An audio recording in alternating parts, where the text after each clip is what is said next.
Connor's still in the protocol of concussion. Hasn't been able to practice all week, so very doubtful. Luton's practiced a little bit, but at this point it'd be Coletto, and then we're hoping Luton's available. What about Jamar? Been practicing? Yeah, he's a go. He'll be out there. Do you think, in this respect, Luton's status is maybe any more clear than it was, say, against Cal when he was dressed last week? A little bit better. Okay. I think he's going to be, cleared to play, but limited in practice. So. And then looking ahead to Colorado, potentially with Laviska Chenault still kind of in that 50-50 boat. You know, Tibbs was saying yesterday he's a guy that gets 12 to 15 touches. Their offense runs through the guy. What could that be changed if he is or is not in there for you guys? Yeah, I mean, you got to prepare that he's going to go, and he is a dynamic player. They do a great job of using him in different spots, and so you got to be prepared for that. If he's not out there, you adjust from there. And what did you see last week when they played Washington without him in there, and they had one of their struggles offensively, only put up 13 points? What were they missing maybe without him in there? Well, I think it's a little bit of who they were playing. Yep. I know that outfit, they're really good on defense. They had a couple opportunities, even in the run game, to have bigger plays, and they battled those guys. And so going up there to play is tough, and that defense is good, so we're not taking too much of that game. It's more to look at the whole season. They've been really good at home. So it's an offense to be reckoned with. What have you tried to preach to your players in terms of, being hydrated and prepared to play at the altitude? That's obviously something unique Colorado has. We talk about hydration all the time, taking care of our bodies, sleep. With the elevation, the ball's going to go further, special teams wise, and all of that. So we've been talking about it. Steven Montez, talk about him, his ability to throw in and also run the ball. What the challenges that bring to defense? I mean, you just watch him. He's a tall, athletic, strong-armed, experienced quarterback, knows that system inside and out. You can see it on tape. So he's one of the better quarterbacks in this league, and we're going to have to do our best to be able to contain him.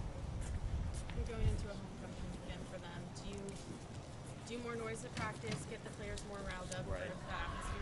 We do the noise all the time, and there'll be some energy in that stadium. I've been in that stadium a couple of times, and it's a great place to play. The fans are into it, so we're expecting all of that and preparing for it. Jonathan, has it been difficult to kind of keep the players engaged and disciplined with kind of the losses mounting up, and especially a tough loss to Cal last week? It hadn't been difficult with the effort you watch them at practice. Okay. I think it's been pretty consistent. The guys are upbeat and going. I think starting with our coaches setting that tone, and these guys have absorbed that and are still working. I think the vibe is pretty good at practice. Is last year, would that not happen last year, kind of, or? Tough for me to say. I wasn't here, and it is something to overcome. I've been around some teams where we didn't win a bunch of games, and so it does get hard. But these guys are giving great effort and staying positive.